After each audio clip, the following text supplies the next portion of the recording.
وبه نستعين. السلام عليكم ورحمة الله وبركاته.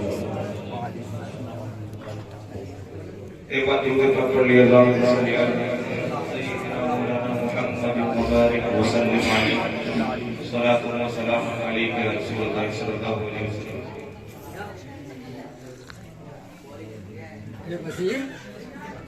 ماشاءاللہ کافی دیر سے بہترین پروگرام نعت و مناقب سن رہے ہیں اور مبارکباد دیتا ہوں ڈاکٹر وسیم صاحب اور جملہ اہل خانہ اور شریک اجلاس.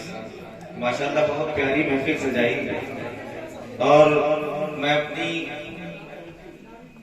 گفتگو کہہ لیجیے اشعار یہاں سے ابتدا کرنا چاہتا ہوں محفل میں دیکھ کر کہ پہلے خدا کے نام پہ قربان جائیے.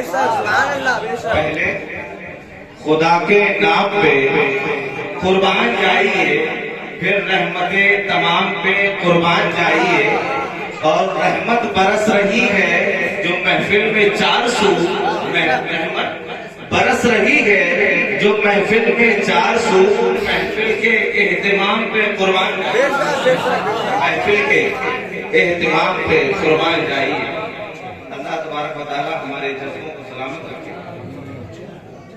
جیسا کہ ہم سبھی جانتے ہیں یہ محفل عرس شہید بغداد کے نام سے سب دیوانے موجود ہیں. اب تک میں جو مناقب اور نعت وغیرہ سن رہا تھا تو اشعار حدیث میں آئے لیکن کوئی مرتبت صاحب عرس کی شان میں اب تک نہیں ہوئی.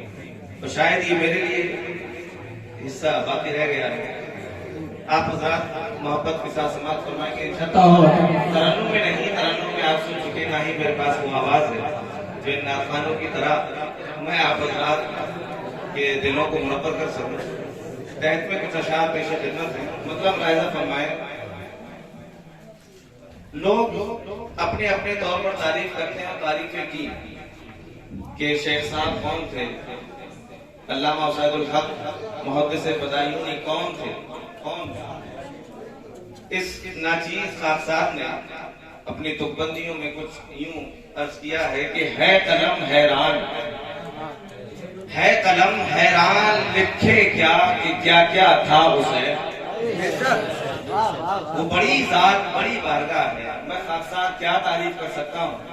ہے قلم حیران لکھے کیا کہ کیا کیا تھا حسین، غوث اعظم کی عنایت کا کرشمہ تھا. غوث اعظم کی عنایت کا کرشمہ تھا حسین. ہے قلم حیران لکھے کیا کہ کیا کیا تھا حسین، غوث اعظم کی عنایت کا کرشمہ تھا حسین. اور آؤ میں تم کو بتاتا ہوں کہ کیسا تھا حسین. آؤ میں تم کو بتاتا ہوں کہ کیسا تھا حسین. اپنے بیگانے سبھی سے ہنس کے ملتے تھے. اپنے بیگانے سبھی سے جو لوگ آپ کی ملاقات سے مشرف ہوئے، جنہوں نے آپ سے ملاقات کی، وہ اس بات کے قائل ہیں اپنے ہو یا بیگانے کوئی بھی کیوں نہ صحیح، وہ اس بات کا اعتراف کرتے اور کہتے نظر آتے ہیں کہ یقیناً آپ میں یہ صفت پائی جاتی تھی کہ 4 لوگ اگر محفل میں بیٹھے تھے اور آپ سے گفتگو کرنا چاہتے ہو کر رہے ہوں تو آپ سب سے اس طرح مخاطب ہوا کرتے تھے. ہر شخص یہ سوچتا تھا کہ سب سے زیادہ توجہ آپ کی میری طرف. یہ آپ کی صفت. آؤ میں تم کو بتاتا ہوں کہ کیسا تھا حسین. اپنے بیگانے سبھی سے ہنس کے ملتا تھا حسین. اور آپ کی دعا تھی ایک، وہ قبول بھی ہو گئی. زندگی طیبہ کی ہو مدفن بنے بغداد میں. زندگی طیبہ کی ہو مدفن بنے بغداد میں. اپنی خاطر یہ دعا ہر آن کرتا تھا حسین. اپنی خاطر نعرہ تکبیر، نعرہ رسالت، نعرہ غوث، شہید بغداد، شہید بغداد، نعرہ تکبیر. اپنی خاطر یہ دعا ہر آن کرتا تھا حسین. اور اب جو شعر میں پیش کرنے جا رہا ہوں، جب حضور شیخ صاحب علیہ رحمہ کی شہادت کی خبر آئی.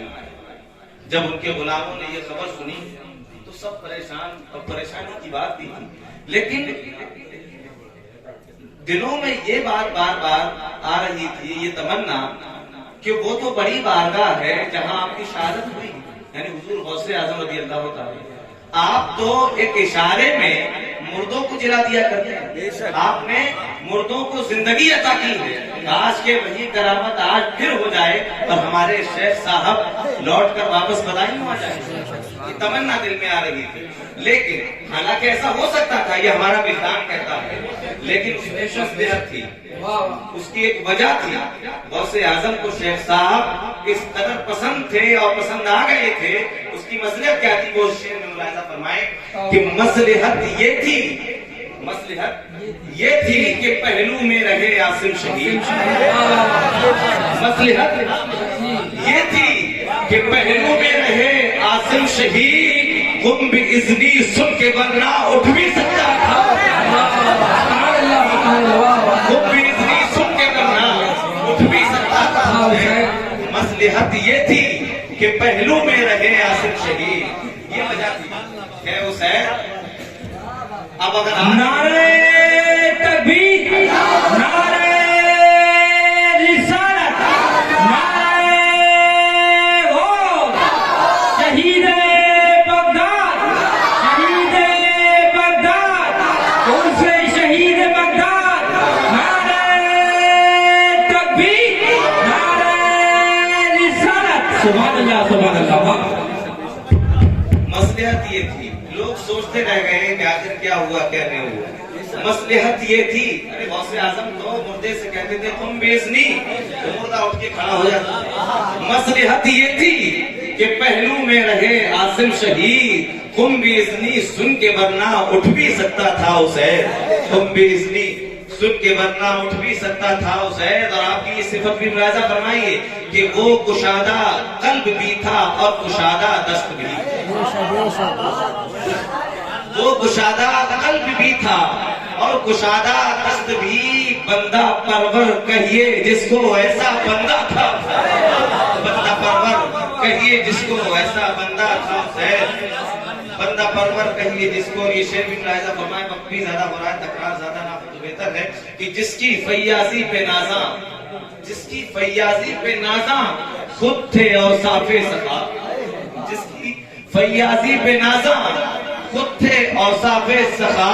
حضرت عثمان غنی کا ایسا بیٹا تھا، حضرت عثمان غنی کا. سخاوت کی صفت کیوں نہ آپ کے اندر پھوٹ پھوٹ کے پیوست ہوتی، کیونکہ آپ بیٹے کس کے تھے؟ عثمان غنی کے، جن کی مثال آج بھی دنیا لانے سے قاصر ہے. حضرت عثمان غنی کا ایسا بیٹا تھا حسین. اور راہ رو پاتے تھے جس سے، راہ رو پاتے تھے اپنی اپنی منزل کا پتہ. راہ رو پاتے تھے اپنی اپنی منزل کا پتہ. راہ حق کا رہنما آنکھوں کا تارا تھا حسین، راہ حق کا رہنما. اور یہ شعر بھی ملاحظہ فرمائیں کہ آپ کی تصانیف کا کیا عالم ہے. ساری کتب میں سے ایک کتاب اٹھا لیجیے جس کا نام ہے خامہ تلاش. اس کا کیا عالم ہے کہ کہہ اٹھا بے ساختہ ہر قاریے خامہ تلاش. کہہ اٹھا بے ساختہ ہر قاریے خامہ تلاش. علم کے میدان میں بے مثل و یکتا. نعرہ تکبیر، نعرہ رسالت، نعرہ غوث. ان سے شہید بغداد، ان سے شہید بغداد. نعرہ تکبیر، نعرہ رسالت. علم کے میدان میں بے مثل و یکتا تھا. اور کیسا بے مثل و یکتا تھا. آخری شعر میں ملاحظہ فرمائیں، اور کیوں نہ بے مثل و یکتا ہوتا، وجہ کیا تھی؟ تھا قلم میں زور، تھا قلم میں زور، زورے سیف مسلول خدا. تھا قلم میں، سید صاحب کی توجہ، تھا قلم میں زور، زورے سیف مسلول خدا. اس لیے باطل کے آگے خم نہ ہوتا تھا، اس لیے باطل کے آگے خم نہ ہوتا تھا حسین. فرمائیں کہ